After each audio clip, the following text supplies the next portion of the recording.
जय हिंद दोस्तों, हम लोग इससे पहले साइंस का एक मॉडल सेट नंबर 1 कर चुके हैं। आज मॉडल सेट नंबर 2 कर रहे हैं।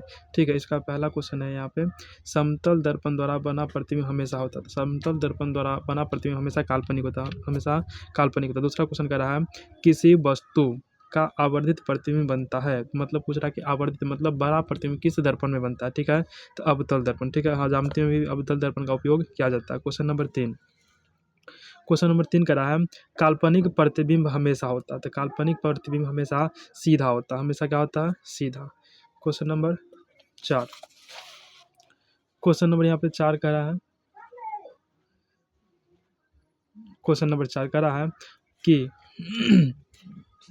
अभिनेत्र लेंस की फोकस दूरी में परिवर्तन किया जाता है। ठीक है, किसके माध्यम से, अभिनेत्र लेंस मतलब कह रहा है कि नेत्र लेंस में जो होते हैं ना, फोकस दूरी को किसके द्वारा नियंत्रित किया जाता है। ठीक है, तो पक्षमावी श्रेणी पेशिया द्वारा। ठीक है, तो option number B. Question number 5, question number 5 कह रहा है, स्पेक्ट्रम में किस रंग की किरण का झुकाव अधिक होता है। तो बैगनी रंग का जो किरण था उसमें झुकाव क्या होता है, अधिक होता है। क्वेश्चन नंबर 6, स्पेक्ट्रम प्राप्त करने के लिए किसका उपयोग किया जाता है। तो जानते हैं प्रिज्म का उपयोग किया जाता है, जिसमें श्वेत रंग जो होता है ना 7 रंगों में व्यक्त हो जाता है। ठीक है, बेजानी पी नाला।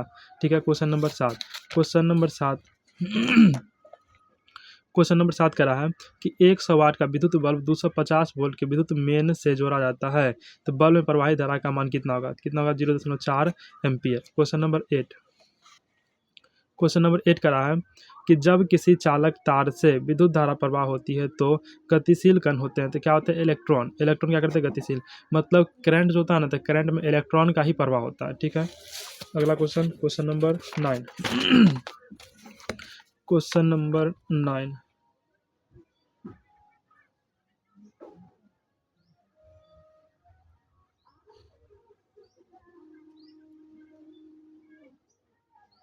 क्वेश्चन नंबर 9 कह रहा है, किसी विद्युत बल्ब पर 220 वोल्ट तथा 110 वाट अंकित है। जब इसे 110 वोल्ट पर प्रचलित करते हैं तो इसके द्वारा उपयुक्त शक्ति कितनी होगी, तो 25 वाट, 25 वाट। अगला क्वेश्चन, क्वेश्चन नंबर 10, बैटरी से किस प्रकार की धारा निकलती है। तो बैटरी से दृश्य धारा निकलती है, यानी डीसी।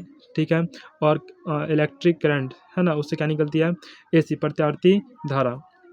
क्वेश्चन नंबर 11, विद्युत चुंबकीय प्रेरणा की खोज किसने की, तो फैराडे। विद्युत चुंबकीय प्रेरणा की खोज किसने किया, फैराडे। क्वेश्चन नंबर 12, विद्युत, क्वेश्चन नंबर 12 यह कह रहा है कि विद्युत जनित्र का सिद्धांत किस पर आधारित है। ठीक है, तो विद्युत चुंबकीय प्रेरणा पर आधारित है, विद्युत चुंबकीय प्रेरणा। अगला क्वेश्चन, क्वेश्चन नंबर 19, नवीकरणीय ऊर्जा का स्रोत है सौर ऊर्जा। नवीकरणीय ऊर्जा का स्रोत क्या है, सौर ऊर्जा। क्वेश्चन नंबर 14, क्वेश्चन नंबर 14 का अनवीकरणीय ऊर्जा का स्रोत क्या है, जीवाश्म ईंधन, जीवाश्म ईंधन। अगला क्वेश्चन, क्वेश्चन नंबर 15, एक उत्तम ईंधन होता है, जैव गैस, जैव गैस। ठीक है, अगला क्वेश्चन 16, 16 कह रहा है कि जस्ता तथा तनु हाइड्रोक्लोरिक अम्ल की अभिक्रिया के फलस्वरूप निम्नलिखित में कौन सा गैस बनता है, hydrogen gas.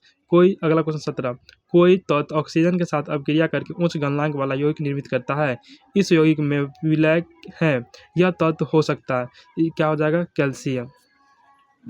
Question number 18, question number 18 कह रहा है, निम्नलिखित अभिक्रिया में अपघटन अभिक्रिया होती है। ठीक है, तो अपघटन क्या होता है, दो जब बड़े जब अभिक्रिया होती है, तो ठीक है, दो परमाणु जुटता है तो उसे क्या कहते हैं, संयोजन अभिक्रिया। जब एक बड़े परमाणु टूट के एक अलग अलग दो नए परमाणु का निर्माण करते हैं तो उसे कहते हैं अपघटन अभिक्रिया। तो देखिए question, option number C, KClO3 बना है KCl प्लस में O2, यहाँ से अपघटन अभिक्रिया। क्वेश्चन नंबर 19, निम्नलिखित में कौन सा लवण है, तो K2SO4 लवण, K2SO4 लवण। ठीक है, क्वेश्चन नंबर 20, क्वेश्चन नंबर 20 कह रहा है कि किसी लाल तप्त आयरन पर जलवाष्प प्रवाहित करने पर कौन सा यौगिक प्राप्त होता है, तो Fe3O4, Fe3O4।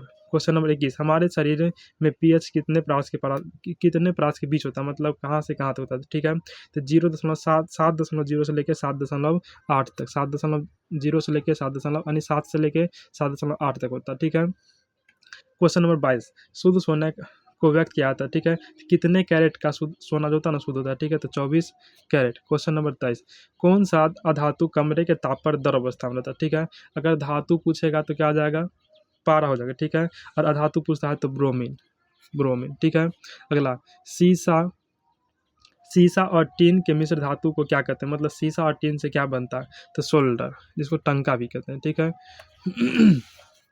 Question number 25, question number 25।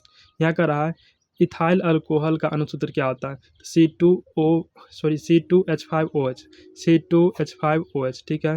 अगला क्वेश्चन, क्वेश्चन नंबर 26, निम्नलिखित में कौन से एरोमेटिक हाइड्रोकार्बन है? ठीक है, तो C6H6, इसमें क्या होता है? कार्बन और जितना कार्बन उतना हाइड्रोजन, से क्या कहते हैं? Aromatic hydrocarbon. तो इसका बेंजीन, जिसको बेंजीन भी कहते हैं, ठीक है। निम्नलिखित में से किस हाइड्रोकार्बन में 3 आबंध होते हैं? ठीक है, तो CH3H4 और H4 ये एल्काइन ग्रुप का होता है। क्वेश्चन नंबर 28, क्वेश्चन नंबर 28, आवर्त सारणी के उद्गर उद्ग उद्गर्भ स्तंभों को क्या कहते हैं? मतलब ऊर्ध्वाधर स्तंभों को क्या कहते हैं? वर्ग कहते हैं, ठीक है। ऊर्ध्वाधर स्तंभों को क्या कहते हैं? वर्ग कहते हैं। क्वेश्चन नंबर 29 का रहा कि आवर्त सारणी के प्रथम वर्ग के सदस्य को क्या कहते हैं? क्षारीय धातु कहते हैं। क्या कहते हैं? क्षारीय धातु कहते हैं। क्वेश्चन नंबर 30, आवर्त सारणी में शून्य वर्ग के समूह होते थे। इसमें शून्य वर्ग मतलब अक्रिय कैसा था? तो हीलियम, नियन, आर्गन, क्रिप्टन, जेनन, रेडन। तो इसमें क्या आ जाएगा? Helium. Question number 31, question number 31, इसमें क्या रहा है? विभिन्न अभिक्रिया के फलस्वरूप बने हानिकारक पदार्थ को शरीर से बाहर निकालने के तंत्र को क्या कहते हैं? उत्सर्जन तंत्र। क्वेश्चन नंबर 32, एक कृत्रिम विक्र नाइट्रोजनी अपशिष्ट उत्पादकों को रुधिर से किस प्रक्रिया द्वारा निकालता है? अपोहन या डायलिसिस कर सकते हैं, ठीक है। क्वेश्चन नंबर 33, कह रहा है मनुष्य के शरीर में सबसे बड़ी ग्रंथि होती है? तो लीवर सबसे बड़ी ग्रंथि होती है, ठीक है। क्वेश्चन नंबर 34, ग्वाइटर या घेगा रोग पनपता किसके कमी से? तो आयोडीन के कमी से, ठीक है। क्वेश्चन नंबर 35, मुकुलन द्वारा अलैंगिक प्रजनन होता है? तो हाइड्रा में। कोशिका झिल्ली किस प्रकार की झिल्ली? कोशिका झिल्ली किस प्रकार की झिल्ली है? ठीक है, कोशिका झिल्ली किस प्रकार की झिल्ली है? तो पारगम्य झिल्ली। क्वेश्चन नंबर 37, यहाँ कह रहा है कि जीन शब्द किसने प्रस्तुत किया था? जॉनसन। जिनसन किसने शब्द? जॉनसन। अगला क्वेश्चन, क्वेश्चन नंबर 38 में कह रहा है मलेरिया उत्पन्न करने वाला मच्छर, मादा एनफ्लुएंजा मच्छर होता है, किस तरह के जल में पनपता है? ठीक है, तो गंदे जल में। क्वेश्चन नंबर 39, कह रहा निम्नलिखित में कौन जैविक प्रक्रिया द्वारा अपघटित होने वाला पदार्थ है? ठीक है, तो सूखे घास पत्ता क्या होता है? जैविक प्रक्रिया द्वारा अपघटित हो जाए। क्वेश्चन नंबर 40 कह रहे हैं यहाँ पे हरे पौधे क्या कहलाते हैं? उत्पादक। थैंक्स, मिलते हैं नेक्स्ट वीडियो में। जय हिंद। सेशन अगर पसंद आया तो लाइक और सब्सक्राइब कीजिएगा। धन्यवाद।